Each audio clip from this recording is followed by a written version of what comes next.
ሰላም ጤና ይስጥልን። በመላው ዓለም የምትገኙ ውድ የአንድ አፍታ ቤተሰቦች እንደምን አላችሁ? እነሆ አንድ አፍታ ሳልታያችን ተጀምሯል። በቅድሚያ በዛሬው አንድ አፍታ ሳልታይ የምንመለከታቸውን ዋና ዋና ጉዳዮች እናስቃኛችሁ።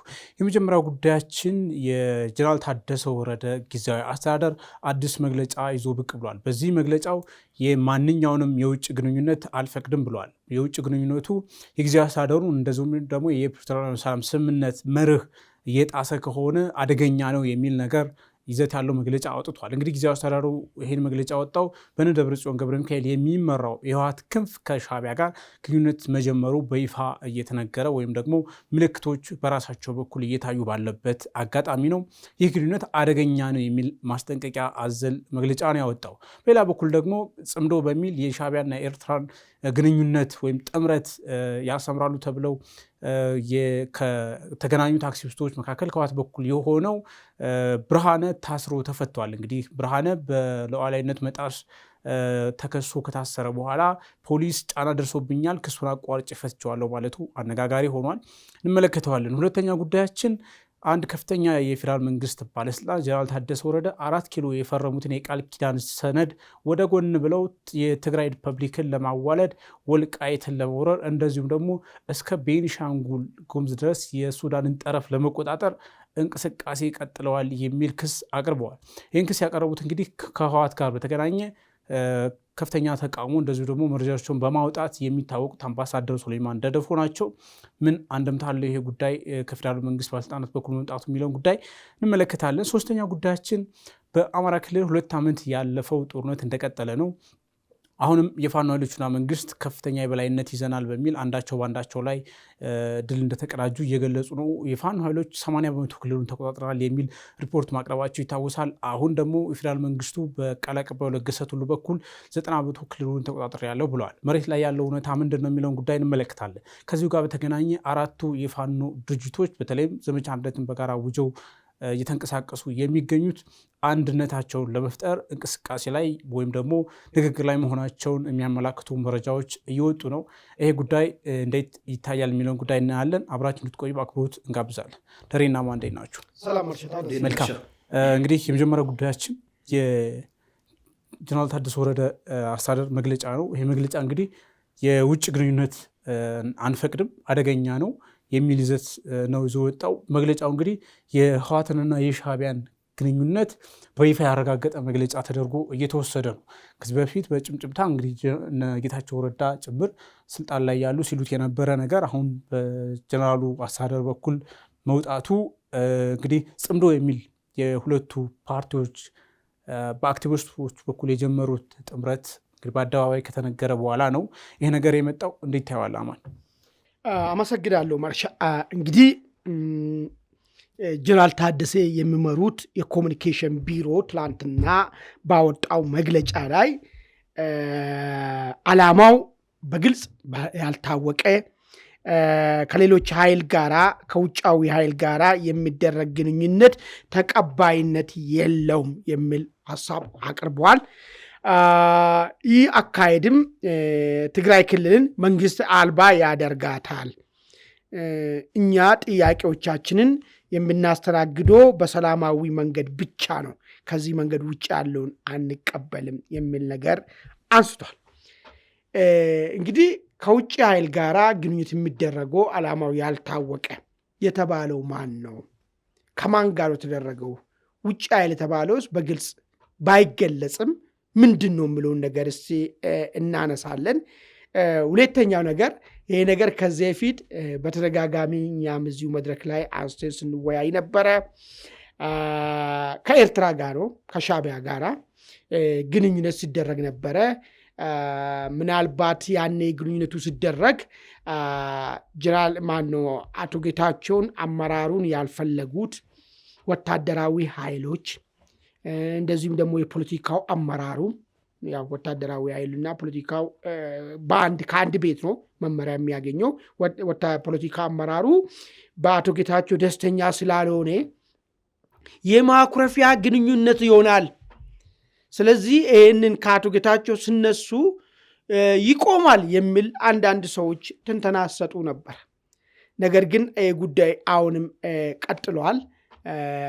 ከመቀጠሉ ጀርባ ያለው እውነታ ምንድን ነው የሚለውን ነገር እስቲ እናነሳለን።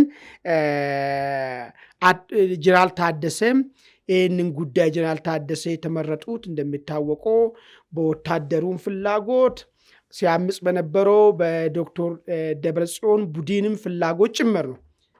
ነገር ግን እሳቸው ስልጣን ላይ ቢወጡም በፊት አቶ ጌታቸው ላይ ለማመጽ የተጀመረው በኤርትራ በኩል ግንኙነት ማድረግ የተጀመረው ነገር አሁንም እንደቀጠለ ነው፣ አልቆመም።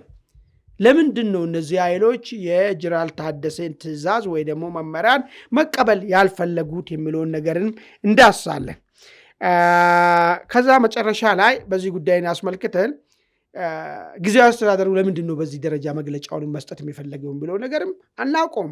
ምናልባት ኮንስፓይረሲ ሴራ ነገር ይኖረዋል ወይ የሚለውን ነገርም እንድንፈትሽ እነዚህ ነገሮችን ለማንሳት እሞክራለሁ ማለት ነው። የመጀመሪያው ነገር ከኤርትራ ጋራ እንግዲህ ግንኙነት መደረግ ጀምሯል። የጀመረውም ቀደም ብሎ ነው። የተጀመረበት ዋና ዓላማም እኛ የጋራ ጠላታችን የህልውና አደጋ እንዲጋረጥብን ያደረገው 4 ኪሎ ያለው የአብይ አህመድ መንግስት ነው። ይህ መንግስት በቀላሉ መጣል እንችላለን። ኤርትራንም የባህር በር እያለ እያስጨነቃት ነው ያለው። የአሰብን ጥያቄም እያነሳና የዛሬ 30 ዓመት የተዘጋ ዶሴንም እያነሳ እያገላበጠ ነው ያለው። የኤርትራ ጥቅምም በኢትዮጵያ ውስጥ እንዳይከበር እያደረገ ነው። እኛም ደግሞ መበቀል እንፈልጋለን። አሁን ያለውን ነገር ይዘን መኖር የምንችልበት ሁኔታ የለም።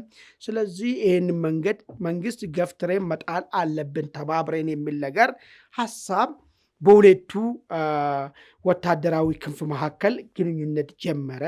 ይሄ ግንኙነት በጊዜው የነበረው የተወሰነ ምናልባት ይሄ ነገር በተደጋጋሚ ማንስተን ነበር። ግንኙነቱ እንዴት ተብሎ ነው ይህን ያክል ጠባሳ በትግራይ ህዝብ ላይ ከጣሉ ሰዎች? ለዛም ትላንትና ፌዴራል መንግስትና ህወሓት በሚዋጋበት ሰዓት ላይ በጦርነቱ ውስጥ ገብቶ ከ70% በላይ የትግራይ ህዝብን ንጹሃንን እንዲገል ካደረገው ጄኖሳይደር ነው ስንለው ከነበረው የሻዕቢያ መንግስት ጋር አንተባበርም የሚሉት ቡድንና አይ ችግር የለውም ይሄ ፖለቲካ ነው ያለውን ነገር የኛን ፍላጎትን ለማሳካት እስከሆነልን ድረስ መተባበር አለብን የሚል ቡድን ተፈጠረ። በሌላ አነጋገር 1990 ዓ.ም ላይ ከሻዕቢያ ጋር መዋጋት አለብን የሚለውና አይ ጦርነት አያስፈልግም ለሻዕቢያ ጥቅሙን እያስከበርንለት ተገዢ ሆነን መቀጠል አለብን የሚል አይነት ህወሓት ውስጥ የተፈጠረው ነገር ዳግም በዚህኛው ሰዓት ላይ መጥቶ ተፈጠረ ማለት ነው። ይሄ ነገር አቶ ጌታቸው ሲሄዱ ለምን አቶ ጌታቸው ከዚህኛው ወገን ነው ተብሎ ስለታሰቡ ያኔ ሻዕቢያን ግንኙነት የማይፈልጉ ሰው ናቸው ተብሎ ስለታሰቡ አቶ ጌታቸው ሲሄዱ ይሄ ነገር ይቆማል የሚል ነገር ነው ሐሳብ ሲነሳ የነበረው። ባይቆምም ደግሞ በሙሉ አቂሙ ጊዜያዊ አስተዳደሩን የሚመራው አካል ለዚህ ጉዳይ ተባባሪ ይሆናል የሚል ሐሳብ ነበር። ግልጽ እንዲሁም ማለት ነው። አቶ ጌታቸው ያካሄድ አወጣልም ልክ አይደለም፣ ከሻዕቢያ ጋር የምንተባበረው ነገር አደጋ ነው የሚያመጣው፣ መቆም አለበት የሚል አቋም ይዟል። ነገር ግን ታደሰ ይመረጥ ብሎ ወደ ስልጣን ሲያመጡ ደብረጽዮን ግንኙነቱን ያቆማል ብቻ ብሎ አይደለም እነሱ ያሰቡት። በሙሉ አቂሙ ክልሉ በሙሉ አቂሙ ለዚህ ጉዳይ ለሻዕቢያና ለወያኔ መካከል ለሚደረገው ትብብር ሙሉ አቂሙ ሰጥቶ ስራውን ያሳልጣል የሚል ነገር ነበር። ፌዴራል መንግስትም ሻርፕ ነውና ምንድነው ያስቀመጠው ለታደሰ ከሰጠው ስራ ዝርዝር ውስጥ አንዱ ህገወጥ ግንኙነትን እንዴት አቆማለህ የሚል ነገር ነበር። እኛም እዚህ ላይ ስናነሳ ነበር። ህገወጥ ግንኙነቱ ተጠናክሮ ቀጠለ። አክቲቪስት እስከ መላላክ ድረስ ገቡ። ህዝብ ለህዝብ እናረጋለን አሉ።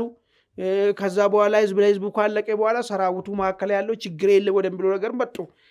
ይህንን ሲያደርግ ታደሰ ግዴታ መጣበትና ይሄ ግንኙነት ህገወጥ ነው፣ የትግራይ ህዝብንም አይጠቅምም፣ መልሶም የትግራይ ክልል መንግስት አልባ ያደርገዋል። ኦኬ መንግስት አልባ ያደርገዋል ማለት ምን ማለት ነው? መንግስት አልባ ያደርገዋል ማለት ይሄ ወታደራዊ ክንፉ የማይታዘዘው ወታደራዊ ክንፍ ትላንትና ጌታቸው ላይ ያደረገውን ነገር ነገ እኔ ላይም ያደርጋል ነው አሁን ታደሰ እያለ ያለው። የደብረጽዮን ቡድን ትላንትና ታደሰ ላይ ያደረገውን ነገር ትላንትና ጌታቸው ላይ ያደረገውን ነገር ዛሬም ጀነራል ታደሰ ላይ ያደርጋል ነው። አቁም ሲባል የማያቆም ከሆነ በጀነራል ታደሰ የማይመራ ከሆነ ወይ ጀነራል ታደሰ የዚህን ሀሳብን ይዞ ሙሉ ለሙሉ ከፌዴራል መንግስቱ ጋር ግንኙነቱን አቁሞ ትግራይ ክልልን እንደ ሌላ አገር አድርጎ ከሻቢያ ጋር በደንብ አድርጎ ማንኛውንም ነገር ግንኙነቶቹን አጠናክሮ ከቀጠለ ብቻ ነው የሚፈቅዱለት ማለት ነው። ይህን ካልሆነ ግን ይቀጥላል ወይ ደግሞ ጌታቸው ላይ የፈጸሙት ነገር ይመጣብኛል የሚል ሀሳብ ይዘዋል ማለት ነው። ከዛ ውጭ ለምን መግለጫውን መስጠት ተፈለገ የሚለው ነገር ላይ አንዱ ሁለት ሀሳቦችን ላንሳ እስቲ። እኔ መግለጫው እንዲወጣ የተፈለገበት ምክንያትንም 3 ነገር ጠርጥሬያለሁ። የመጀመሪያው ለፌዴራል መንግስት ጉዳዩ ከአቅም በላይ መሆኑ። የትኛው ጉዳይ? ከኤርትራ ጋር የሚደረገው ግንኙነት አቁም ብለህ ልከኛል፣ ነገር ግን እኔ ማቆም አልችልም። አሁንም እነዚህ ወታደራዊ ክንፉና የደብረጽዮን ቡድን ይህንን ጉዳይ በደንብ አጠናክሮ እየሄዱበት ነውና ፌዴራል መንግስት እኔ ከነገሩ ውስጥ የለውበትም፣ ማንኛውም እርምጃ መውሰድ ትችላለህ የሚል ነገር ለማሳወቅ ታስቦ ሊሆን ይችላል። አንድ ሁለተኛው ነገር ግን ጀነራል ታደሰ አይ ወታደራዊ ክንፉና የዶክተር ደብረጽዮን ቡድን አሁንም ከኤርትራ ጋር ግንኙነት እያደረጉ ነው ያሉት፣ እኔ ግን ታማኝ ነኝ ለፌዴራል መንግስቱ የለውበትም የሚለውን ነገር ለማስቀመጥ ፈልጎ ሊሆን ይችላል። በሶስተኝነት ደረጃ ግን ህወሓት ራሱ በተንኮል የሸረበው ነገር ይመስለኛል። ምንድን ነው? ጀነራል ታደሰን አንተ እውቅና ለጉዳዩ እውቅና እንዳልሰጠህና ጉዳዩ ውስጥ እንደሌለበት እየገለጽክ በጀርባ ደግሞ የእኛን ሂደትን የምንገናኝበት ሂደትን ምን እንዲሳለጥ አንተ ዝም ብለህ በመግለጫ ህገወጥ ግንኙነቶች እየተካሄዱ ነው ለሀገር አይጠቅም እያልክ ፕሪቴንድ አድርገህ አስመስል። እኛ በዛ በኩል ያለውን ነገራችንን ጨርሰን ለጦርነቱ ዝግጅታችን እንጨርሳለን የሚል ነገርም ታስቦ ሊሆን ይችላል የሚል ሀሳብ ነው ያለኝ። መልካም። እንግዲህ አሁን ጀነራል ታደሰ ወረደ 4 ኪሎ ፈርሞ የሄዱት ቃል ኪዳን ሰነድ አለ። ስልጣን ሲረከቡ የፈረሙት አንዱ የውጭ ግንኙነቶች ማስቆም ነው።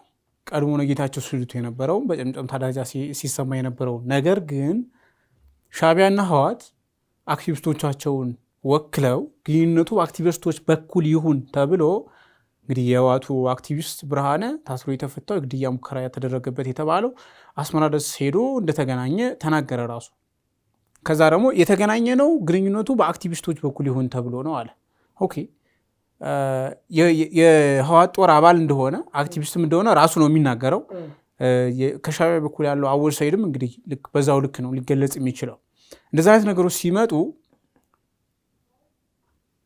ብዙ አነጋጋሪ ነገር ሆኖ ነበር አጀንዳው። ልጁ ታሰረ፣ መጀመሪያ ግድያ ሙከራ ተደረገበት ተባለ፣ ከዛ ደግሞ ታሰረ ተባለ። ከዛ የትግራይ ፖሊስ ጫና ስለበዛብኝ ልጁን ክሱን አቋርጬ ወይ ምርመራውን አቋርጬ ፈትቼዋለሁ አለ። ብዙ የሚጣረሱ ነገሮች መጡ። በአንድ በኩል የጌታቸው ረዳ የአይነት ጣፋንታ ገጠማቸው ጀነራል ታደሰ የሚል አይነት ነገር እየተሰማ፣ በሌላ በኩል ደግሞ ኖ አይ ተናበው እየሰሩ ነው የሚል ነገርም እየሰማን ነው። እና ከዚህ ጉዳይ ጋር በተገናኘ ሁኔታዎች እንዴት ነው የምትመለከታቸው? በተለይ ከዚህ ልጅ ጋር በተገናኘ ያሉት ሁኔታዎች። በጣም ጥሩ። ወደ ልጁ ከመሄዴ በፊት ምንድን ነው ያለው ተጨባጭ ትግራይ ክልል ያለው ነገር የሚለው ነገር ላይ ወታደራዊ ክንፉ አለ። ዶክተር ጌታቸው ላይ አምጾ ስልጣንን የፈነቀለው የቀማው ደግሞ የዶክተር ደብረጽዮን ቡድን አለ። ሁለቱ ምንድን ነው የሚፈልገው? ቲፒኤልኤፍ ጊዜያዊ አስተዳደር ጋራ ምንድን ነው የቲፒኤልኤፍ አመራሮቹ ጊዜያዊ አስተዳደር የሚፈልጉት ልክ ከዚህ በፊት ከጦርነቱ ከመጀመሩ በፊት ፌዴራል መንግስትና ትግራይ ክልል ጦርነት ከማድረጉ በፊት የነበረው ዶክተር ደብረጽዮን ያን ክልሉን ሲመራ ማለት ነው በሙሉ አቂሙ ህዝቡን ሞቢላይዝ የሚያደርገው የጦርነት ዝግጅት የሚያደርግ አስተዳደር ነበር። አሁንም ጀነራል ታደሰን የሚፈልጉት ያለምንም እንትን ማለት ነው ይሄን ተመሳሳይ ስራ እንዲሰራ ነው የሚፈልጉት። ምን ህዝቡን የህልውና አደጋ እንደተጋረጠበት፣ ህዝቡ መሬቱ እንደተያዘበት፣ ህዝቡ በትግሉ ራሱ ከዚህ አደጋ መውጣት እንዳለበት አልፎ ተርቦ በስውር ደግሞ ዝግጅቶችን እንዲያደርጉ ከተቻለ የዚህ ተጻራሪ የሆነ ትርክትን በትግራይ ክልል ላይ እንዳይነገር ጦርታ አያስፈልገንም፣ ሰላም ነው የሚያስፈልገን ምናምን የሚባለውን ነገር እና ከዚህ በኋላ ወደ ጦርነት መግባት የለብንም ያለውን ነገር ዝም ብለን ተቀብለን መኖር አለብን የሚለውን ሀሳብን እንዳይቀርብ የሚባል ነገር ነው ፖለቲካ ዘርፉ የሚፈልጉ። ወታደራዊ ዘርፉ እንደፈለገ ክልል ውስጥ ትልቅ ስልጣን ያለውና የፈለገውን የሚያደርገው ወታደራዊ ክንፉ ነው። ወታደራዊ ክንፉ ደግሞ ከዚህ በፊትም ተናግረናል። አንዴ ሰናፌ፣ አንዴ ባረንቱ በተለያየ ጊዜ በቡድን ሆኖ ከሻዕቢያ አመራሮች ጋር ጥልቅ የሆነ ወታደራዊ እቅድ ሲያወጡ እንደነበረ መረጃ አለን። ይሄ በሆነበት ሁኔታ ይሄ ልጅ መጣ። አሁን ይሄ ጊዜያዊ አስተዳደር ወጣና ይሄማ ህገወጥ ግንኙነት ነውና ማስቆም አለብኝ አለና ከዛ የክልሉ ፖሊስ ኃላፊ ያዘው፣ አሰረው። ከዛ ሁለቱ ያስቀመጥኩልህ ፒላሮች፣ ሁለቱ ትላልቅ ኤሌፋንቶች ምንድን ነው ያሉት? በአስቸኳይ ልቀቅ ነው ያሉት። ጫናው ከሻዕቢያ በኩልም ነው የመጣው። በአስቸኳይ ልቀቅ ነው። ያው ሻዕቢያ መመሪያ አይሰጥም። መመሪያ የሚሰጠው እዚህ ያለው እንጀሌው ነው። እዚህ ያለው ለእንትና ነው የምንነገረው። ማነው ስሙ? ሶሻል ሚዲያ ላይ ያለው ጫና፣ በማህበራዊ ሚዲያ ጫና ደረሰብኝ ነው ያለው። እሱ ማህበራዊ ሚዲያ ነው እንደ ሀገር የሚመራው እሱ ያለው ነው። ፖሊስ ዝም ብለው ተው፣ እሱ ወሬ ነው። እሱ ማህበራዊ ሚዲያ አይደለም። በማህበራዊ ሚዲያ እንዲተዳደር ሳይሆን የትግራይ ህዝብን እንዲያስተዳደር ነው ፖሊስ ኮሚሽኑ የተቀመጠው ነገር ማለት። ወንጀለኛን አይፈታ ስላለ ማህበራዊ ሚዲያ ላይ ይፈታል እንዴ? እሱ ሳይሆን እነ ምግቤ አንተ ፍታ ነው። ፍርድ ቤት ነው የመፍታት ስልጣን ያለውን በነገራችን በቃ አንተ ፍታ ነው ከተከሰሰ። ክሱንም ዝጋ ነው ተባለው። ከዛ ጫና መጣብኝ ከዝጋ ወታደራዊ ክንፉ። ስለዚህ ጫወታው ወዴት እየሄደ ነው ማለት ነው? ክልሉ መመሪያ እየወሰደ ያለው የሻዕቢያ ምስለኔ በሆኑ ጀነራሎች ነው ማለት ነው። ከነሱ ነው መመሪያ እየወሰደ ያለው ማለት ነው። አሁን ክልሉ በኋላ እንመጣበታለን። አምባሳደር ሱሌማን ደደፈው ያነሱ ጉዳይ ይሄ ቦታ ላይ እርምጃ በጊዜ የማይወሰድ ከሆነ አሁን የከፋ ከዚህ በፊት ሰሜን ዕዝ ላይ ነው። ከዛም የከፋ ነገርን ነው የሚያመጣው። በጥንቃቄ መታየት አለበት። ይሄ ክልል እየወጣ የኤርትራ አካል እየሆነ ነው ያለው። እንደፈለጉ የኤርትራ ጀነራሎች የፈለጉ የኤርትራ ደህንነት ኃላፊዎች የሚፈልጉትን ነገር የሚያደርጉበት የኢትዮጵያ ግዛት እየሆነ ነው ያለው ማለት ነው። ይሄ ነው የሚያመላክተው። ስለዚህ አቶ ጀነራል ታደሰ አሁን ቅድም ካስቀመጥኩልህ ውስጥ ወይ ይሄን ለመቆጣጠር የማይችሉት ማለት ምንድነው? የገዛ ወንድሞቻቸው ወታደሮቹ ከዚህ ቤት መሪ አለቃችን ነው ብሎ ተቀበሉት። ዞር በሉ ብለዋቸዋል። እርሶ እዚህ ሲቀመጡ ስልጣን ላይ ለጦርነቱ ዝግጅት እንዲያደርጉ ህዝቡን እንዲያነሳሱ ብቻ ነው የምንፈልገው፣ ከዚህ ውጭ ያለውን ነገር ከእርሶ አንፈልግም የሚል መመሪያ ሰጥቷቸው ሊሆን ይችላል። ወይ ደግሞ አይ እናንተ የተጫወቱ እኔ ደግሞ ገለልተኛ መስዬ ጫወታለሁ ብሎ አስቦም ሊሆን ይችላል። ለምን ጀነራል ታደሰም የምታመኑ ሰው አይደለም። በኋላ እናነሳለን። ከተሰጣቸው ፍራንትኖች ምን አይነት ጫወታ ይጫወቱ ሀገርን የማዋለድ ስራ እየሰሩ መሆኑን እናነሳለን። ስለዚህ እንዳውም የሚያመዝነው ሶስተኛ አማራጩ ይመስለኛል። እኔ እናንተም በዛ ተጫወቱ እኔ በዚህ ይጫወታለሁ እያዘናጋን ሙሉ ዝግጅታችን አድርገን ወደ ጦርነት እንገባለን የሚልም ሊሆን ይችላል ማለት ነው። አመሰግናለሁ። ደሬ ወደ አንተ ስመጣ እንግዲህ ጠቅላይ ሚኒስትር አብይ አህመድ ጌታቸው ረዳን በጀነራል ታደሰ ወረደ ሲተኩ እንግዲህ የስራ ዲስክሪፕሽን በቃል ኪዳን ሰነድ አስፈርመው 1 2 3 ብለው ነው የላኳቸው ወደ መቀሌ። ከተመለሱ በኋላ ነገሮች እየተቀያየሩ ነው የመጡት። እንግዲህ በተለይ ከሻዕቢያ ጋር ያለ የተባለ ግንኙነት ያስቆማል ተብሎ ነበር። ማስቆም እንዳልቻሉ የሚያመላክት አይነት መግለጫ እንግዲህ ትክክል አይደለም የሚል አይነት መግለጫ ይዘው መውጣታቸው በራሱ ምንድን ነው አሁን ስላለው ነባራዊ ሁኔታ የሚነግረን? ብዙን ሀሳብ አማን ዳሶታል። እኔም ያሰብኩትን ሀሳቦች በተወሰነ ደረጃ በደንብ ነክቷቸዋል። አጠቃላይ ግን በትግራይ ውስጥ ያለው የጊዜያዊ አስተዳደር ስትመለከተው ከጊዜ ወደ ጊዜ ምን አይነት እምርታ አመጥቷል። የጌታቸው ረዳን ስልጣን የተረከበው የነ ጀነራል ታደሰ ወረደ ጊዜያዊ አስተዳደር ማለት ነው። እሱን ስትመለከተው መጀመሪያ አካባቢ እንግዲህ መግለጫ ያበዛ ነበረ። የአወዛጋቢ የተባሉትን ቦታዎች በፍጥነት ለትግራይ ሉዓላዊ ግዛት መመለስ አለባቸው ብለው የወተውቱ ነበረ። ከዛ ከተወሰነ ጊዜ በኋላ ደግሞ ምን ምልክት አየን? በሻዕቢያና በህወሓት መካከል ያልተቀደሰ የሆነ ጋብቻ ወይም ደግሞ ያልተጠና ግንኙነት፣ የተጠናም ልንለው እንችላለን፣ በእነሱ ኮንቴክስት ጀመሩ። በአደባባይ በአክቲቪስቶቻቸው እንዲሁም ደግሞ ወታደራዊ መሪዎቻቸው ወደ ኤርትራ ተሻግረው በድብቅ ሲገናኙ ተመለከትን። እንግዲህ ከ4 ኪሎ ተሰፍሮና ተቆጥሮ የተሰጣቸው ለጀነራል ታደሰ ወረደ የተቀመጠው የስራ መዝርዝር እሱን አንዱን አልፈጸሙትም። አሁን ለመጀመሪያ ጊዜ ከዛ ከተዘረዘሩት ውስጥ ይህን ስራ ፈጽሜያለሁ ለማለት ያህል እንግዲህ ከውጭ ግንኙነቶች ጋር የተጀመረውን ነገር የእኛ ጊዜ አስተዳደር አጥብቆ ይኮንናል የሚለው ነገር ከመዘርዝር ውስጥ አንዱ ነው። እሱን ለመስራታቸው የተወረወረች አይነት ሀሳብ ነች ወደ መድረክ ይመስላል ስትመለከተው ማለት ነው። እንደው እነ ጀነራል ታደሰ ወረደ ያላወቁት በትክክል ከእነሱ ቁጥጥር ውጭ ሆኖ ይህ ጉዳይ ተከናወነ ተብሎ ቢታሰብ ትንሽ ዊርድ ነው የሚሆነው። ዞሮ ዞሮ ግን ቅድም በጣም አድምቶ አማን የሚያስቀመጠው ነገር አለ። ቲፒኤልኤፎች ማሊያ የመቃየርና ሚና የመቃየር ግማሹ በሰላማዊ መንገድ ግማሹ ደግሞ አስፈላጊ የሆነ ግንኙነት በመፍጠር ትግራይ ውስጥ የታሰበውን የፖለቲካ ትርፍ ለማምጣት የዛ ፕሮጀክት አካል ሊሆን ይችላል። ግን ሌላ ደግሞ ትንሽ መታየት ያለበት በትግራይ ውስጥ ቅሪተ ጌታቸው ረዳ ኦልሬዲ እያቆጠቆጠ ነው ወይስ አለ ወይ ብለህ እንድጠይቅ ያደርጋል። ለምንድን ነው ይሄን ያልኳችሁ? የአክቲቪስቱ ላይ እንግዲህ የቦምብ ጥቃት ተሰንዝሮ ነበር። እዛ የቦምብ ጥቃት እስከ መሰንዘር የሚያደርስ የኃይል እርምጃ ለመውሰድ የሚያስችል በዛ ላይ የሚሰማራ ኃይል አለ ወይ ትግራይ ውስጥ? ምክንያቱም ይሄኛው ቡድን የነ ብርሃነ ቡድን የነ ደብረ ጽዮን ሎሌ ነው። ከሻዕቢያ ጋር ያለውን ግንኙነት በደንብ የሚያሳልጥ ነው እና እሱ ላይ የኃይል እርምጃ የሚወስደው ደግሞ አጌንስት እነ ደብረ ጽዮን ነው። ስለዚህ ያ ቡድን ስቲል ዶርማንት ወይም ኢንአክቲቭ ስቴት ቢሆንም ፖቴንሻል ያለው ቡድን አለ ወይ ብለህ እንድጠይቅ ያደርጋል። ዞሮ ዞሮ ግን ካስቀመጡት መግለጫ ላይ መዘን የምናወጣቸው ነጥቦች አሉ። ለምሳሌ ከአቅሜ በላይ ነው፣ ጫና አደረብኝ፣ በዚህ ጫና ምክንያት ሊፈታ ችለዋል ብለው አስቀምጠዋል። አሁን የጌታቸው ረዳ ቡድን ወይም የጌታቸው ረዳ ጊዜ አስተዳደር ስልጣን ከመልቀቁ በፊት ምንድነው ምልክት ስናይ የነበረው? የነ ደብረ ጽዮን ቡድን ጫና እያሳደረበትና ስራዎችን መስራት እንዳልቻለ ነበር ስንሰማ የነበረው እና ስቲል በነጌታቸው ረዳ ጎዳና የሚኖግድ የህወሓት ምንድነው የትግራይ ጊዜ አስተዳደር ተፈጠረ ወይ ወይስ በትክክል ይሄ ነገር ፌክ እያደረጉ ነው፣ ሪያሊቲውን ፌክ እያደረጉ ነው የሚለው ነገር በደንብ መሞገት አለበት። ግን ካለ ነው ማለት ከዚህ ቀደም ከነበረው ትራክ ሪከርድ ስንመለከት ከህወሓት ተፈጥሮ ስንመለከት ታደሰ ወረደ የሚመራውን የካቢኔ ወይም ደግሞ የጊዜ አስተዳደር እጅ ጠምዝዞ ለፈለገው ዓላማ ማሰማራት የሚፈልግ የህወሓት ቡድን እንዳለ የነመግበ ቡድን እንዳለ ያስታውቃል።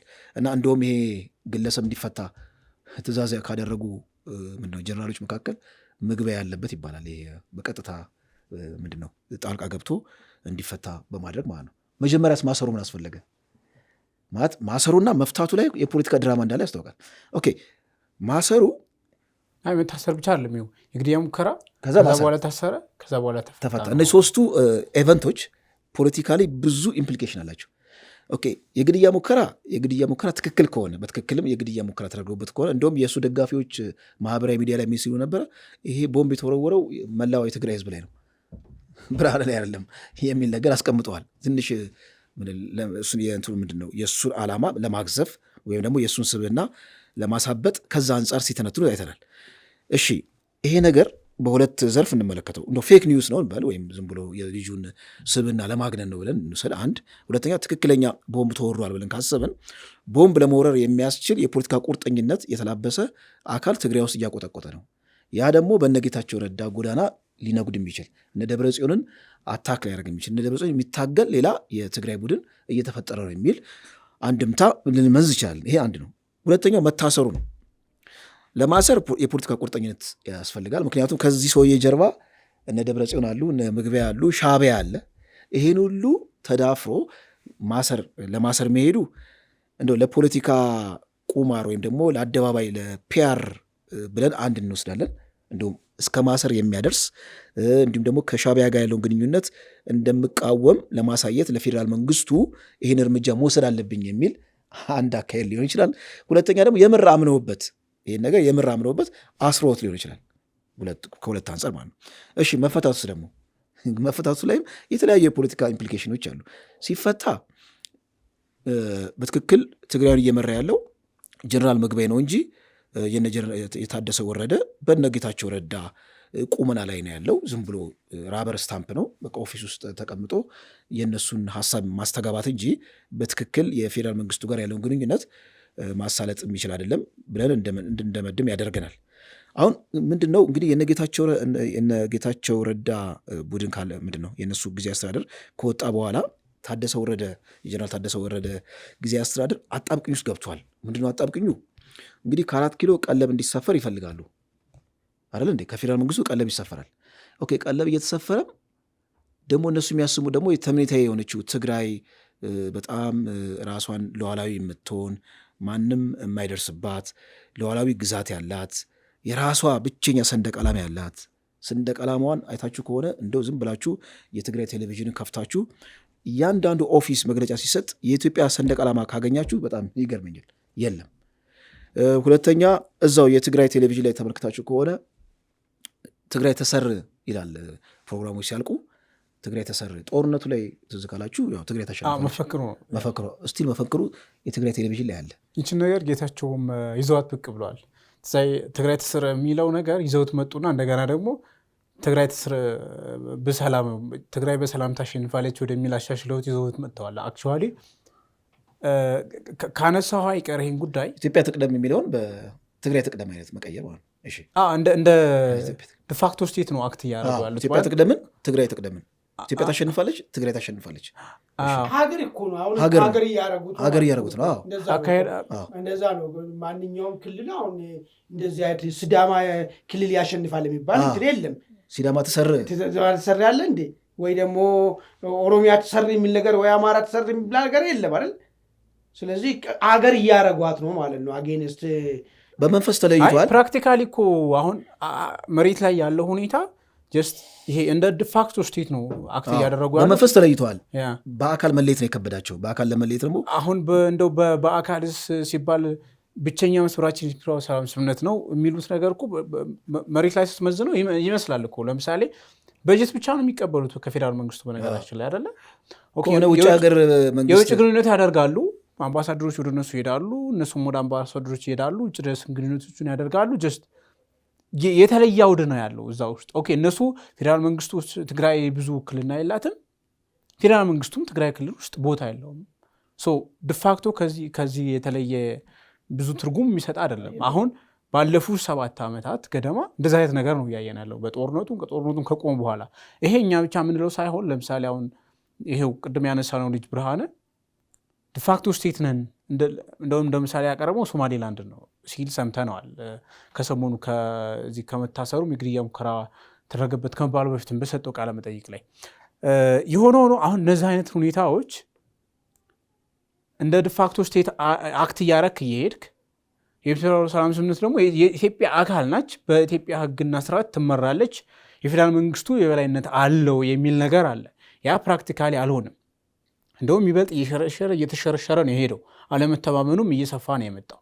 ይባስ ብሎ ደግሞ አሁን የውጭ ግንኙነት ጀምረዋል፣ ከሻዕቢያ ጋር ተባብረው ጦርነት ሊገጥሙ የሚለው ነገር ሲመጣ ይሄ ነገር በቃ የሚቀር አይደለም የሚሉ አስተሳሰቦች በጣም ጎልተው ነው እየተሰሙ ያሉት። ደሬ እነዚህን አሁናዊ ሁኔታዎች ታያቸው፣ ይሄ ስጋት እንዴት ታየዋል? እንግዲህ ስትመለከተው አሁን አንዳንድ የዋህ የሆነ አመክንዮ መሰንዘር እንችላለን። ልክ በጌታቸው ረዳ መንገድ የሚሰደድ ሌላ ጊዜያዊ አስተዳደር ልክ የታደሰ ወረደ ካቢኔን ያካተተ በታደሰ ወረደ ስር ያለ ጊዜያዊ አስተዳደር በዚህ በጣም ሃርድ ላይነር በሆኑት ህወሓቶች ተገፍቶ ወደ አዲስ አበባ የሚሰደድ ሌላ ደግሞ ጊዜያዊ አስተዳደር ይኖራል እንዴ ብለህ በጣም የዋህ አመክንዮ መሰንዘር ይቻላል። ይሄ የዋህ አመክንዮ ነው። ምክንያቱም በነጌታቸው ረዳ መንገድ ያሉትን አደረጃጀቶች ስንመለከታቸው ከሞላ ጎደል ህዝብ ውስጥ አሉ። እርግጥ ህዝብ ውስጥ ሪዘንትመንት አለ፣ እነ ደብረጽዮን የሚቃወም አለ።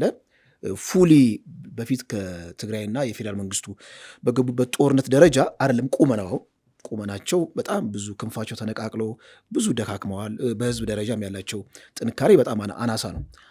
ብቸኛው ኦክሲጅን ሊሰጣቸው እየተወተረተረ ያለው ሻዕቢያ ነው። ይህን ኦክሲጅን ደግሞ በበቂ ሁኔታ ለቲፒኤልኤፍ ማቅረብ ይችላሉ የሻዕቢያ በራሱ እሱም ጥያቄ ምልክት ውስጥ የሚገባ ነው። ሻዕቢያ ከመረበሽና የኢትዮጵያን አጠቃላይ የፖለቲካ ድባብ ከማጠየም በዘለለ ያን ያህል የቦዲ ፖለቲክሱን አይ ቲንክ የማተራመስና የመነቅነቅ አቅም አለው ብዬ አልገምትም። ምክንያቱም በራሱ የቤት ስራው ስለተጠመደ ማለት ነው። ኢቭን ሱዳን ውስጥም ያለው የፖለቲካ አሰላለፍ በጣም እየተቀያየረ ነው። ዛሬም ዜና ላይ እንዳየሁት የአርኤስኤፍ ፖርት ሱዳንን ከእንደገና ከፍተኛ ድብደባ እያደረገ ነው እና ኃይል በጣም ቴክ ኦቨር እያደረገ ነው። ስለዚህ ይሄ በሻቢያ ላይ የሚያደርገውን ተጽዕኖ በቲፒኤልኤፍ ላይ የሚያደርገውን ተጽዕኖ ቀላል አይደለም። ያ ቪዛቪስቱ የፌዴራል መንግስት ማለት ነው። ዞሮ ዞሮ እንዳልከው አሁን የጌታቸው ረዳ ኦልሬዲ መውጣት በታደሰ ወረደ መተካት ትግራይ ውስጥም ሆነ የኢትዮጵያ ፖለቲካ ላይ ምን አይነት ድባብ ፈጥሯል ወይም ደግሞ ነገሮች ወዴት እየሄዱ ነው የሚለውን ነገር ለመመልከት ቅድም ያልኩ ነገሮች ከድጡ ወደ ማጡ እየሄዱ ነው። በጣም ወደ ደስ ወደማይል ድባብ የፖለቲካ ድባብ እየሄደ ነው። እንደውም አንድ የቲፒኤልኤፍ የቀድሞ ባለስልጣን ትግራይ ውስጥ ለሻቢያ አሽከር ለመሆን በጣም ሽቅድድም ነው አለ። በአሁኑ ሰዓት በጣም ሽቅድድም፣ ታማኝ አሽከር ለመሆን ለሻቢያ ማለት ነው። ሻቢያውን ኦልሬዲ የሚወጣ የሚገባባት የራሱን ግዛት እያደረገ እየቆጠራት ነው። ምክንያቱም ፌዴራል መንግስቱም ድርሻ አይልም። እኔ ከሆነ ከውጭ መንግስት እርዳታ የሚቀበል ለዋላዊ ሀገር ነው የሚመስለው ትግራይ። የውጭ መንግስት ማለት የ4 ኪሎ እንደ ውጭ መንግስት ቆጥረውት ከ4 ኪሎ ቀለብ ይሰፈርለታል። እሱ ደግሞ ለዋላዊ ሀገር ነው፣ እንደ ለዋላዊ ሀገር አክት እያደረጉ ነው። እስከምን ድረስ እንደሚሄድ አላቅም። ብቻ ቅድም ያልኩ አሁን በጣም ማይነር የሚመስሉ የኢትዮጵያ ሰንደቅ ዓላማ ከክልል ሰንደቅ ዓላማ ጎን ለጎን ተቀምጦ መግለጫዎችን ለመስጠት ከመጠየፍ ይጀምራል እና ይሄ በጣም ቀላል ይመስላል፣ ነገር ግን ሲሪየስ ነገር ነው እና ከፌዴራል መንግስቱ የሚመዘዘው አርጩሜ ብዙ ፋክተር አለው ብዬ አስባለሁ አሁን ባለው ጊዜ አስተዳደር ላይ። መልካም ውድ ቤተሰቦቻችን፣ ሁለተኛ ጉዳያችን እንግዲህ ከዙ ጋር የተገናኘ ነው። ጀነራል ታደሰ እንግዲህ ከሰሞኑ ከጀርመን አምባሳደር ጋር መቀሌ ውስጥ ባደርጉት ውይይት የሁለተኛው ዙር የህወሓት ተዋጊዎችን ትጥቅ ማስፈታት የሚጀመረው የትግራይ ግዛቶች ሙሉ በሙሉ ወደ ትግራይ ሲመለሱና ተፈናቃዮች ሲመለሱ ነው የሚል ቅድመ ሁኔታ አስቀምጠዋል። ነገር ግን 4 ኪሎ የፈረሙት የቃል ኪዳን ሰነድ ላይ ተፈናቃዮችን በአስቸኳይ ለመመለስ ትጥቅ ማስፈታትን ለመቀጠል የሚል እንጂ እንደዚሁም የሌሎች የመልሶ ግንባታ ስራዎችን ለማሳለጥ የሚል ነው ያለው።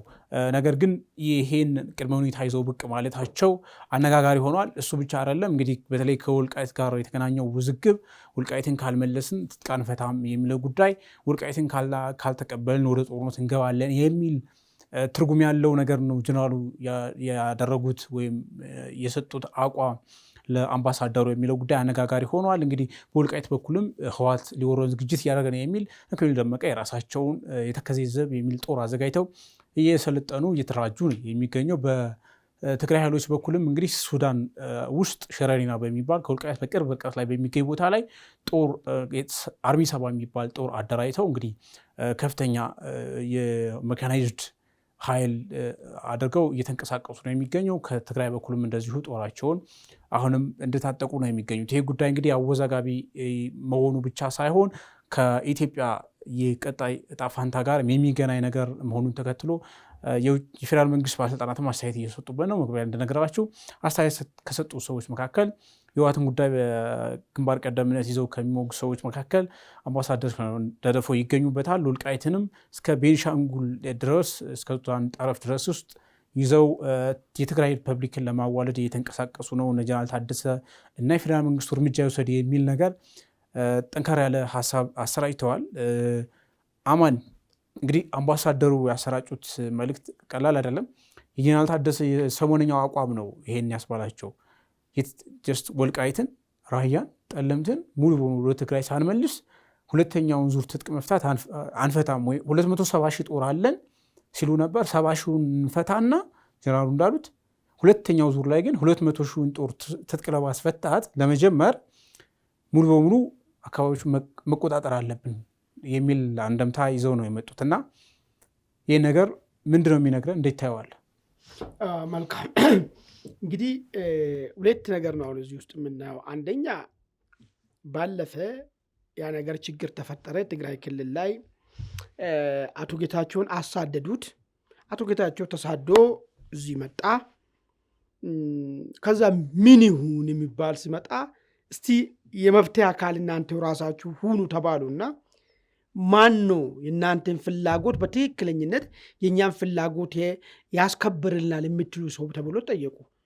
በዚህ መንገድ ነው ጀነራል ታደሰ ወደ ስልጣን የመጡት ማለት ነው። በሌላ አነጋገር ምንድን ነው ከሚያምፀው ከምረብሾ ወታደሩም ይሁን ፖለቲካ አመራሩ መቀሌ ካለው ይሁንታ አግኝተዋል ማለት ነው ጀነራል ታደሰ። ኦኬ ጀነራል ታደሰ እዚህ መጡና ፌደራል መንግስቱ በበኩሉ ከጀነራል ታደሰ ምን እንደሚጠብቅ እንደ አንድ በጀት እንደሚሰጠው እንደ አንድ ተባባሪ ክልል እንደ አንድ የኢትዮጵያ አካል ሄዶ የሚሰሩትን ስራዎችን በዝርዝር ተሰጣቸው። ኦኬ በዛን ሰዓት በተሰጡት ስራ ላይ ቅድሚያ ከተቀመጠው ውስጥ ተፈናቃይ ወደ ቀያቸው መመለስ ነው የሚለው። ግዛት መዋቅር ምናምን የሚባል ነገር የለውም። ተፈናቃይን ወደ ግዛታቸው በሸራ አሽጋችሁ ቁጭ አርጋችሁ እያሰቃያችሁ ያላችሁትን ተፈናቃዮችን ወደ መጡበት ቦታ ትመልሳላችሁ። አዎ ይመልሳሉ ብሎ ነው ጀነራል ታደሰ ፈርሞ ይዞ ሄደው ነገር ማለት። አሁን በምን አይነት ህግ ነው ቅድመ ሁኔታ መጠየቅም ከነበረበት እዚህ ያኔ መጠየቅ ነበረበት።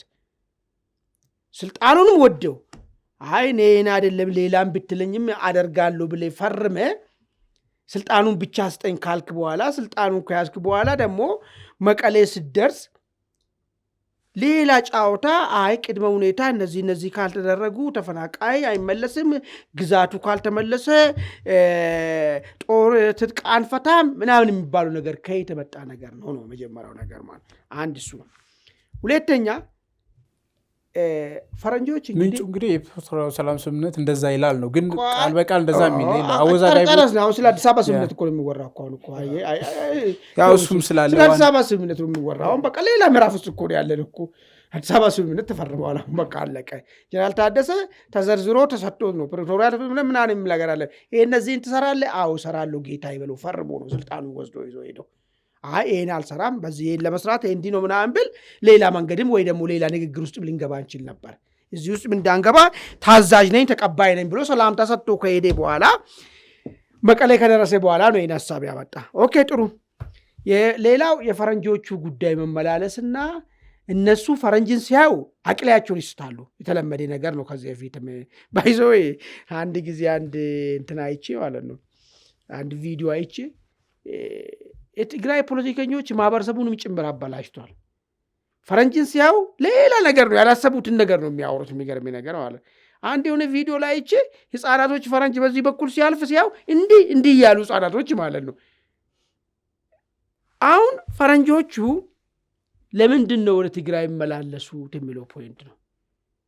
ባለፈው የውጭ ጉዳይ ሚኒስቴር አንድ ያወጣ መግለጫ ነበር የምታስታውሰው ከሆነ ማንኛውም ዲፕሎማቲክ ከአዲስ አበባ ከመውጣቱ በፊት ለውጭ ጉዳይ መንግስት መስሪያ ቤት ማሳወቅ አለበት ነው። ስለዚህ እነዚህ አምባሳደሮች በሎ ዲፕሎማቲኮች በሎ ወደ መቀሌ የሚመላለሱት በፌዴራል መንግስት እውቅና ነው ማለት ነው። የሚደረገው ግንኙነት ጀነራል ታደሰ የሚያደርጉት አሁን ለምን አምባሳደር ሱሌማንም ያነሱት ነገር አለ ህገወጥ ግንኙነት ሌሎች ክልል በማያደርጉ ነገር ምናምን ይህም ማስቆም የነበረበት ፌዴራል መንግስቱ ነው። ዋይ ካስፈለገ ይጠሩ። አይ ከክልሉ ሰዎች ጋር ያለው ጉዳይ ለማውራት እንፈልጋለን ከተባለ በፌዴራል መንግስቱ እውቅና ስር የውጭ ጉዳይ ሚኒስቴር ተወካይ ባለበት ማነጋገር ነው። ለምንድነው ፈረንጆቹ ዋን ሳይድ ብቻ እንዲሰሙ የሚደረግበት ምክንያቱ? መንግስትም ቁጭ ይላል፣ እነዚህም ይናገራሉ። ከዛ ያለውን ነገር እኩል እንዲያስረዱ ሚስ አንደርስታንዲንግም ካለ እዛው ጋር መከራከር እድል ይኖራል ማለት ነው። አሊያ ቲፒኤልኤፍ አመራሮች ፈረንጅን ሲያዩ ትላንትና የፈረሙትን ነገርም ይረሱና ማለት ነው ፍላጎታቸውን እዛ ሰማይ ጣራ ስል ይለጥጡታል። አሁን ምንድን ነው እያለ ያለው ጀነራል ታደሰ? ይሄ ሁሉ ካልተመለሰ የወልቃይት ካልተመለሱ ጠለምት ካልተመለሰ የሚደረግ ነገር የለም አለ። ለምንድን ነው እውነት ወልቃይትን እንዳው እንደ መሬቱ ነው የፈለጉት ወይስ ጀነራል አምባሳደር ሱሌማን እንዳሉት ድንበር የማግኛ ጉዳይ ነው? ድንበር ከተገኘ ድንበሩ ለምንድን ነው የፈለገው? እሱ ጋር ነው አሁን እንግዲህ ጀነራል ታደሰ ጉዳዩ በዚህኛው ሲዘን ወደ ስልጣን ከወጡ በኋላ ትልቁ ታርጌት ስራቸውን አድርጎ እየሄዱ ያሉት አገር የማዋለድ ነው የሚያስብል ነገር ማለት ነው። ወልቃይትን ማምጣ ወልቃይት ካመጣ በኋላ ትግራይ የሚባለው ክልል የሚያዋስነው ሁለተኛ ሀገር የሚያዋስነው ቦታ ይኖረዋል ማለት። ስለዚህ ለረዥም ዓመታት ስቃዩ የነበረው የሪፐብሊክ ጉዳይ ነው የያዛቸው። ይሄንን ነገር ነው አሁን ጀነራል ታደሰ በስልጣን ዘመናቸው በዚህ በኩል ታዛዥ የመሰሉ ለመስራት የሚፈልጉት። ለዚህ ደግሞ ተባባሪ ፈረንጆች ኢትዮጵያ እንድትበተን የሚፈልጉት ኃይሎች በተለይ ጀርመኖች ቀላልች አይደሉም። ተለያየ ጊዜ ምን ስሉ እንደነበረ ኢትዮጵያ እንድትበተን ከዱሮ ጀምሮ ትልቅ እንትን የሚያደርጉ ኃይሎች ናቸው ጀርመኖች ማለት ነው። ይህንን ነው አሁን ጀነራል ታደሰ የዚህ ግብአት እንዲሆኑ እየተደረገ ያለው። ይህን ፌዴራል መንግስቱ ቁሞ ነው ወይ ማየት አለበት? ምን እስኪያደርጉ ድረስ እስኪተኩሱ ድረስ እንደ ባለፈ አሁንም ለቅሶ ውስጥ እስክንገባ በተኛበት ደግሞ አሁን ሌላ ነገር አሁንም የተኛበት የሚተኛ ሰራዊት የለም እዛ። አሁንም ደግሞ ግን ተመሳሳይ እነሱ ሊያረጉት የሚችሉ የሆነ የመሰቀጠጥ ነገር ሊሆን ይችላል። እሱን ደግሞ ይዘን ልናለቅስ ነው በሚቀጥለው። እስከ መቼ ነው እሽሩሩ የሚለው ጉዳይ ነው። እኔ ባለፈ ማስቀምጫለሁ። ቲፒኤልኤፍ የሚፈልገው እነ ሱሌማን የሚሉት ሀገርን ነው። የኔ አስተሳሰብ ደግሞ ወደ ቀደመው የኢትዮጵያ ውስጥ የነበረው ኢትዮጵያ ሰማይ ስር የነበረው ስልጣንን ነው መልሶ መቆጣጠር ነው የሚፈልገው። ይሄ ካልሆነ ግን ቲፒኤልኤፍ ወይ ካልተወገደ ይህንን ፍላጎቱን አይተውም ነው። ይህን ፍላጎቱን ደግሞ ማስተናገድ የሚቻልበት ሁኔታ ኢትዮጵያ ውስጥ የለም። ስለዚህ ከሌለ ምንድን ነው ያለው አማራጭ? ምርጫው አንድና አንድ ነው የሚሆነው። ማስወገድ ነው ያለብን። በንግግር ኮምፕሮማይዝ በማድረግ ምናምን በማድረግ ለምንም ምቹ ያልሆነ ኃይል ስለሆነ ማለት ነው። ሁል ጊዜ በዚህ ጉዳይ እንዲሁ በስቃይ ዛሬም ሌላ ስቃይ፣ ነገም ሌላ መከራ፣ በሚቀጥለውም ሌላ ስጋት እያወራን እስከ መቼ ነው የምንኖረው የሚል ጥያቄም መነሳት መቻል አለብን ማለት ነው። ይህ በእንዲህ እንዳለ አይ ቲንክ አንድ ነገር ላንሳ። ሰሞኑን ማነው የአማኑኤል የሚባል ምንድን ፖዚሽን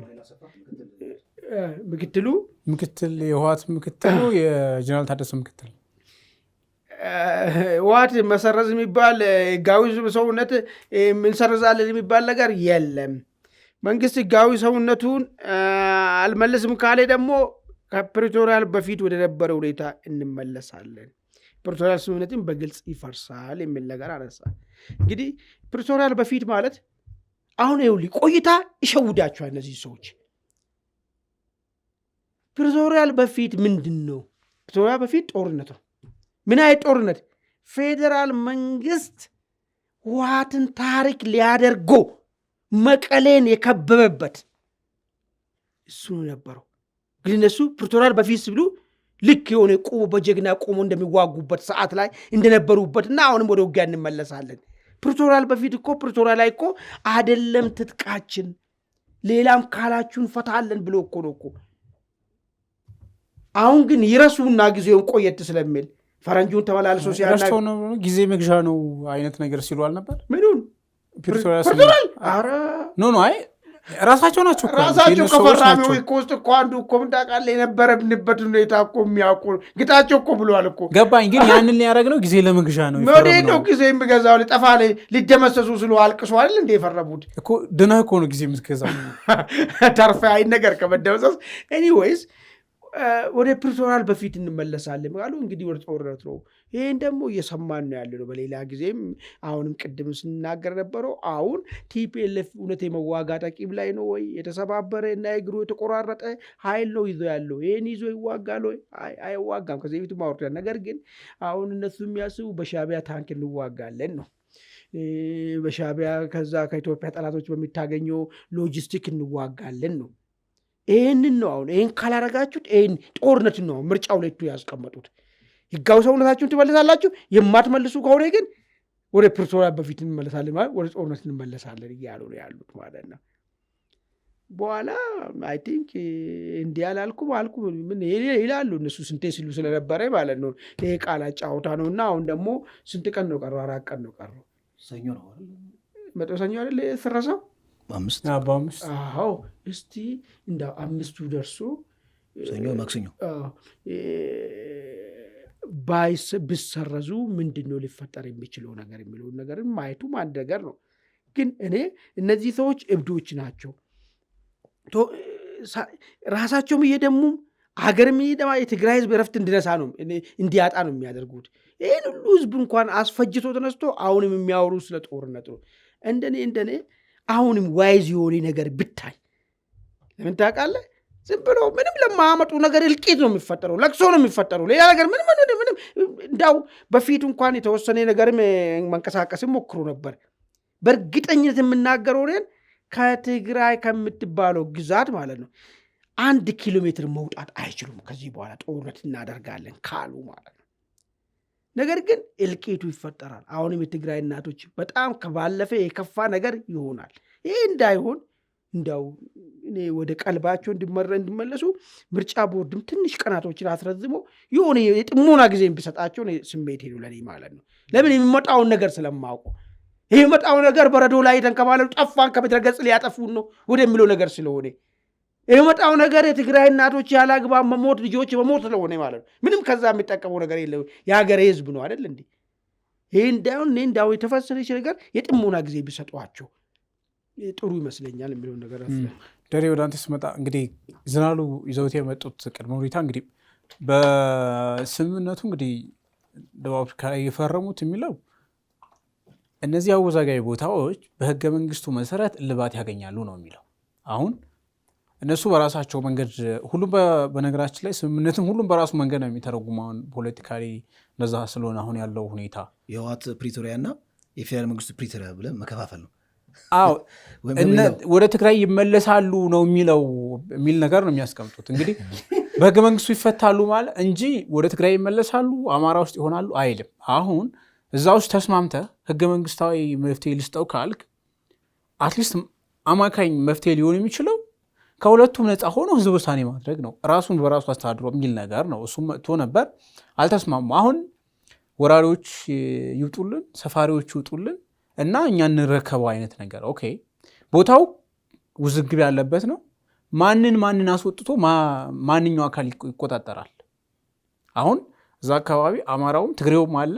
እዛ ሁለቱ ማህበረሰቡ ኖሮ የወደፊት ጣፋንታውን በድምፁ ይወስን ወይም ደግሞ በሆነ መግባባት ይቋጭ የሚለውን ነገር ወደ ጎን ትቶ አሁንም ካልመለሳችሁልኝ ትጥቅ አልፈታም የሚለው ነገር መምጣቱ አሁንም የተፈራው ጦርነት እንዳልቀረ እንደሚመጣ ነው የሚያመላክተውና ጀነራሉ ደግሞ የፈረሙት አለ ከፕሪቶሪያው ስምምነት የተቀዳ ነገር ነው። የተለየ ነገር ኖሮት አይደለም። በእርግጥ የቃል ኪዳን ሰነድ የሚባለው ነገር እና ይሄ አካሄድ መምጣቱ የነደብረጽዮን ቡድን እና ጀነራሉ እሱ ነው ራሱ ያስመረጣቸው። ጀነራሉን ተናበው እየሄዱ ነው እንደሚባለው ከፌዴራል መንግስቱ ጋር ተስማምተው እየቀጠሉ አይደለም ጀነራሉ የሚል ነገር አስተያየት እያሰጠ ነው። እንዴት ነው የምታየው አንተ? እሺ በጣም ቆንጆ ነጥብ ያነሳው።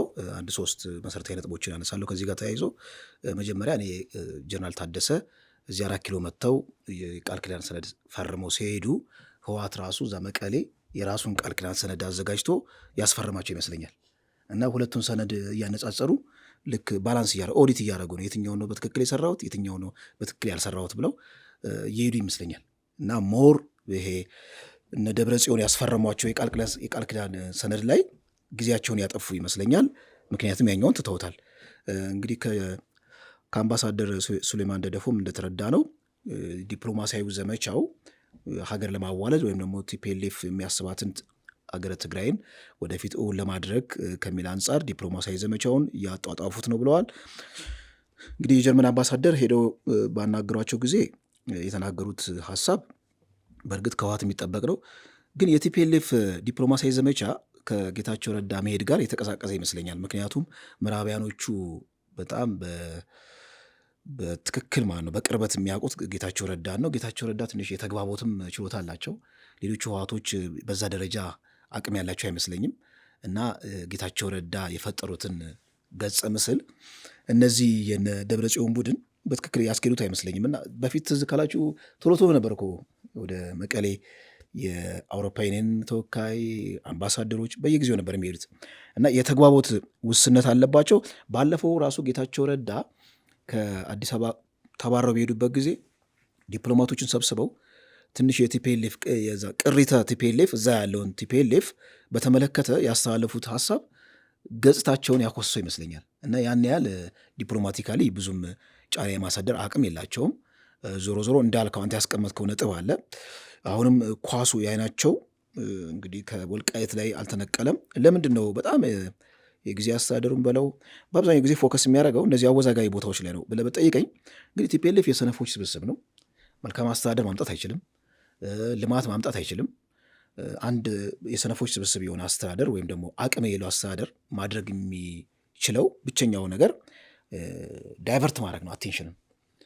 እና ይሄኛው መልካም አስተዳደርን በተመለከተ ትግራይን በተመለከተ ያለውን የኢኮኖሚና የፖለቲካ መስቀልቅል ፈር ከማስያዝ ይልቅ አቴንሽኑ የማህበረሰቡ አቴንሽን ከዚህኛው ይልቅ ወደ ግዛት ይገባኛል የሚነሳባቸው እነዚህ አወዛጋቢ ቦታዎች ላይ እዛ ላይ ፎከስ እንዲያደርግ ሆን ተብሎ የተሸረበ ሴራ ነው እና የማህበረሰቡ አይን ወይም ደግሞ የሰፊው ህዝብ አይን እዚህ ላይ እነዚህ አወዛጋቢ ቦታዎች ላይ እንዲደረግ የሚያደርገው እንግዲህ እሱ ላይ ሊመጣ የሚችለውን ጫና ቀለል ለማድረግ ከሚል እሳቤ ነው እንግዲህ አብዛኛው ጊዜ ይህንም የሚያነሱት ማለት ነው። ከዚሁ ጋር ተያይዞ ጠለምት ነው፣ እነሱ ጸለምት ይሉታል። ትክክለኛው መጠሪያው ጠለምት ነው። እዛ አካባቢ ጊዜያዊ አስተዳደሩ ፎርም አድርጎ ነበረ፣ ተፈናቃዮችም ተመልሰው ነበር። ነገር ግን ተፈናቃዮቹ እዛ ሰስቴን ማድረግ አልቻሉም፣ መልሰው ወደ ትግራይ ተመልሰዋል አሉ። ለምንድን ነው ተብሎ ሲጠየቅ ብዙ ጊዜ እኛም መረጃዎችን ስናጣራ ወይም ደግሞ ፕሮግራም ለመስራት እዛ አካባቢ ያሉትን ማህበረሰብ ተወካዮች ስንጠይቅ እንግዲህ እዛ አካባቢ ያለው አደረጃጀት ትንሽ ጠንከር ያለ አደረጃጀት ነው፣ እንደ ራየው አይደለም እና ቲፒኤልኤፍ ከነ ሚሊሻዎቹ ጠለምት አካባቢ እንትን ለማለት ምንድን ነው ሴትን ለማድረግ ሞክሮ ተመቶ ነው የተመለሰው። ራያ አካባቢ ትንሽ ያው እግሩን ሰዷል በደንብ እዛ ጋር አካባቢ በደንብ ፎርም ማድረግ ችሏል። እና ጠለምት ያለው የፖለቲካ ድባብና ራያ ያለው ፖለቲካ ድባብ ስለሚለያይ ነው።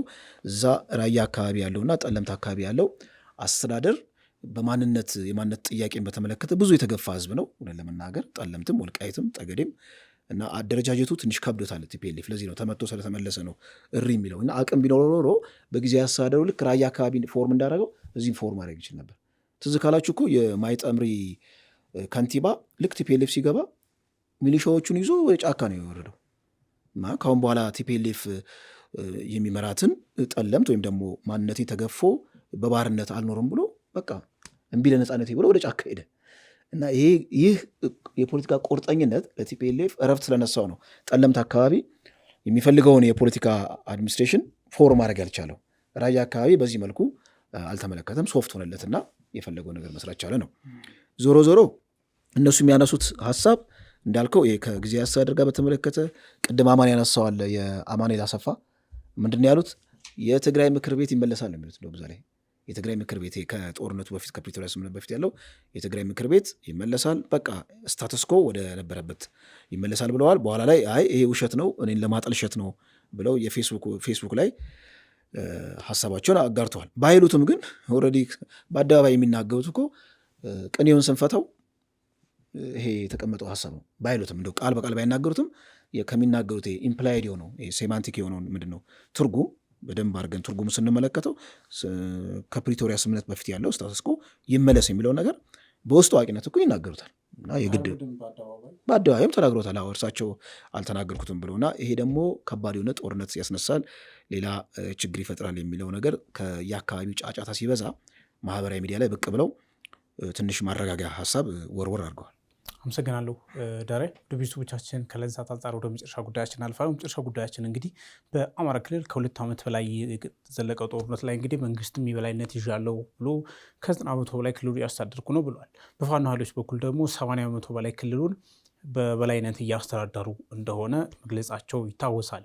መሬት ላይ ያለው ነገር ግን እንግዲህ ሁለቱም ኃይሎች አሁንም አንዱም አሸናፊ ሆኖ ያልወጣበት እየተዋጉ ያሉበት ሁኔታ፣ የመንግስት ኃይሎችም የተወሰነ ቦታ ተቆጣጥረው የፋኖ ኃይሎችም እንደዚሁ የተወሰነ ቦታ ተቆጣጥረው ውጊያ እያደረጉ ነው የሚገኙት። በሌላ በኩል ደግሞ የፋኖ ኃይሎች በተለይም የአማራ ፋኖ በጎጃም፣ የአማራ ፋኖ በሸዋ እና የአማራ ፋኖ በወሎ ቤት አማራ የሚባሉት አደረጃጀቶች አንድ ወጥ ድርጅት ለመስረት በመሪዎቻቸው አማካኝነት እየመከሩ ነው የሚል መረጃ ከነሱ በኩል በስፋት እየተሰራጨ ነው። እንግዲህ ድርጅት ይፈጥራሉ አይፈጥሩም፣ መሪ ይመርጣሉ አይመርጡም የሚለው ጉዳይ በደጋፊዎቻቸው በኩል አሁንም ውዝግብ ፈጥሯል። አንድ የመሆን ጉዳይ ከ2 ዓመት በላይ ተግዳሮት ሆኖባቸው ቆይቷል። አሁንም አንድ ሊሆን ነው ተባለ ባለበት ሰሞንም እንግዲህ በተለይ በሚዲያው ላይ እና በማህበራዊ ሚዲያ ባለው በራሳቸው ደጋፊ ቀላል የማይባል ተጽዕኖ እያጋጠማቸው ነው የሚገኘው። ደሬ ለአንተ ድል ስጥና በአጭሩ የ80 እና 90 ተቆጣጥረናል ለፉክክሩንና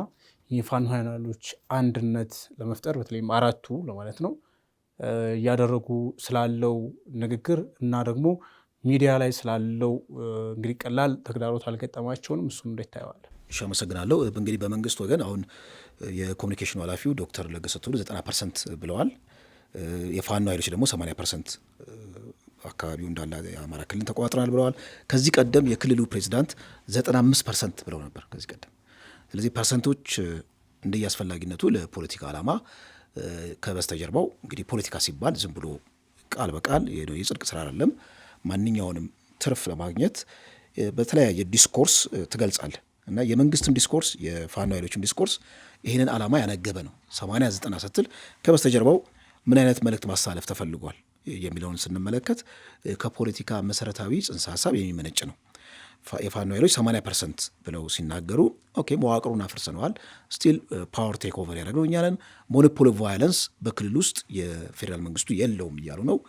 የመንግስት ደግሞ 90% ብሎ ሲያስቀምጥ በቃ እነዚህ ነን ስቴት አክተር የተባሉት ከፌዴራል መንግስቱ ውጭ ያሉ ኃይሎችን በትክክል አዳክመናል። ስለዚህ መንግስት ሞኖፖሊ ቫዮለንስ አለው፣ ማንኛውንም ስራ ለመስራት ማንኛውንም ስራ የመስራት አቅም በመንግስት እጅ ላይ ያለው የሚለው ነገር መልእክት ማሳለፍ ተፈልጎ ነው። እንዲሁም ባለፈው ራሱ የምክክር ኮሚሽኑ በክልል ደረጃ በባህር ዳር ደረጃ በሚከናወንበት ጊዜ ከኮሚሽኑ ስራ ባሻገር መንግስትም ክልሉን እያረጋጋና በክልሉ ያለውን ሁኔታ ስሙዝሊ እየሰራ እንደሆነ ለማሳየትም ይጠቅማል። ያው እንግዲህ ፖለቲካ ስለሆነ ማንኛውንም የፖለቲካ ዲስኮርስ በዚህ መልኩ ነው መተንተን ያለብህ እና እነዚህ 80፣ 90፣ 95 በየጊዜው 70-60% የሚባሉት ጉዳዮች መሬት ላይ ያለውን ነገር ይገልጻሉ አይገልጹ የሚለውን ነገር እንግዲህ የተለያዩ መረጃዎችን ማገላበጥ ነው። በክልል ውስጥ ያሉት መጠነ ሰፊ የሆኑ ግጭቶች የመማር ማስተማር ሂደትን አስተጓጉለዋል።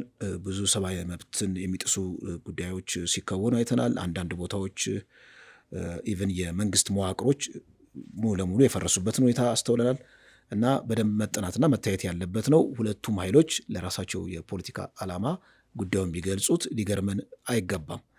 ከዚሁ ጋር ተያይዞ እንግዲህ የፋኖ አደረጃጀቶችን ሀሳብ አንስተዋል። እንግዲህ የፋኖ አደረጃጀቶችን በተመለከተ ከዚህ ቀደም አፋድ የተባለው አደረጃጀት ተመስርተዋል። አደረጃጀት ሲባል አንድ መሪን ለማዋለድ ነው ወይስ የግድ ድርጅትን ፎርም ለማድረግ ነው? ቅርጽ ያለው ድርጅት በውስጥ ደንብ ጠንካራ ውስጥ ደንብ ያለው ቁልጭ ያለ ርዕዮተ ዓለም ያለው የፖለቲካ አደረጃጀትን በደንብ በቅጡ የተረዳ በዛ መልኩ ነው እውን የሚያደርጉት ወይስ የሆነ አንድ መሪን ማዋለድ ነው? ይሄ እንግዲህ አፋድ የተባለው አደረጃጀት ላይ ያየነውን ጉልህ ስህተት መድገም ነው የሚሆነው። እዛ ላይ ስንመለከተው ያን ያህል ብዙም የሚያስኬድ በጣም ጠንካራ የሆነ አደረጃጀት እንደሌለው አይተናል። ምክንያቱም በውስጡ ያሉት የተለያዩ ተዋጊዎች ከዚህ ድርጅት እየተነጠሉ በየአደባባያው መግለጫ ሲያወጡ እየተመለከተ ነው። ይሄ እንግዲህ ድርጅት የሚባለውን ቅርጽ በትክክል መውለድ ስላልተቻለ ነው። አሁን እንግዲህ በፋኖ አደረጃጀቶች ስር ያለው ቀናቶች ይገለጻሉ። አንዳንዴ 2 ቀን 3 ቀን ሳምንት እየተባለ ነው። ስቲል ግን ሪዞልቭ ማድረግ አልቻሉም። ከውስጥ ደግሞ ሊክ አድርገው ወጡ የሚሉ መረጃዎችም እንሰማለን ከግራ ከቀኝ። ለምሳሌ እነሱ የሚያነሱት የመንግስት ደጋፊዎችና የአፋድ ደጋፊዎች በማህበራዊ ሚዲያ ይህን አደረጃጀት ለማደናቀፍ የተለያዩ ስራዎች እየተሰሩ ነው፣ ስሁት የሆኑ መረጃዎች እየወጡ ነው ሆን ተብሎ ብለው ሲገልጹ እናያለን። ዞሮ ዞሮ ግን በጣም ፈታኝ እንደሆነ አይ ቲንክ ዝም ብለን መደምደም እንችላለን። ማለት ፈታኝ የሚያስብለው ረጅም ጊዜ መቆየቱ፣ ሁለተኛ ድርጅት የመመስረት ኤክስፒሪየንሱ አለመኖሩ፣ ሶስተኛ አካባቢያዊ ስሜቶች። ይሄ ደግሞ የኢትዮጵያ ውስጥ ያለ ናቹራል የሆነው የኢትዮጵያ የፖለቲካ አደረጃጀት ነው። በነገራችን ላይ ኃጢአት አይደለም። ከዚህ ቀደም በጣም ጥንት መካከለኛው ክፍለ ዘመን እንዲሁም ደግሞ 19ኛው ክፍለ ዘመን እያልን በደንብ የኢትዮጵያን የፖለቲካ ታሪክ ስንመለከት እነዚህ ኦቶኖመስ የሆኑ አካባቢዎች የጎጃም አደረጃጀት፣ ጎንደር፣ ባሌ፣ ሸዋ እያልን ስንጠቅሳቸው እነዚህ አደረጃጀቶች በኢትዮጵያ ታሪክ ሂደት ውስጥ ያሉ ናቸው እና ከዛ የመነጨም አካባቢያዊ ስሜቶች ሊኖሩ ይችላሉ። እነዚህ እንደ እንቅፋት ተቆጥረው ምናልባት አዲስ ድርጅት የማዋለዱ ሂደት ትልቅ ተግዳሮት ሊኖር ይችላል። ዞሮ ዞሮ እንግዲህ ድርጅቱ ሲመሰረት እንሰማለን። ያ ደግሞ ከኢትዮጵያ የፖለቲካ አንጻር ምን አንድምታ አለው የሚለውን ነገር ወደፊት የምንመለከተው ነው። አማን በእነዚህ ጉዳዮች ላይ ያሉን አስተያየቶች ደሬ ሰፋ አድርጎ ሄዶበታል። ምናልባት የቁጥሩ ጉዳይ ላይ እቺ 90-80 ምናምን የምትባለው ነገር በእኔ እይታ በአብዛኛው ዝም ብሎ እንዲሁ ፕሮፓጋንዳ አይን ነገር ይመስለኛል እንጂ ተጨባጭ መሬት ላይ ያለውን ነገር የሚያሳይ አይመስለኝም። ለዚህም ሁለት ነገር ላንሳ እስቲ።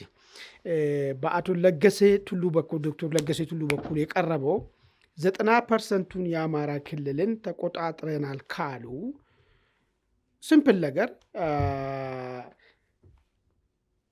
ሞርዛን ወደ 5 ሚሊዮን የሚሆን አካባቢ ተማሪ ከትምህርት ገበታ ውጭ ሆኖ ነው ያለው የተባለ ትምህርት ሚኒስቴር የክልሉ ትምህርት እንትን ይገልጻል።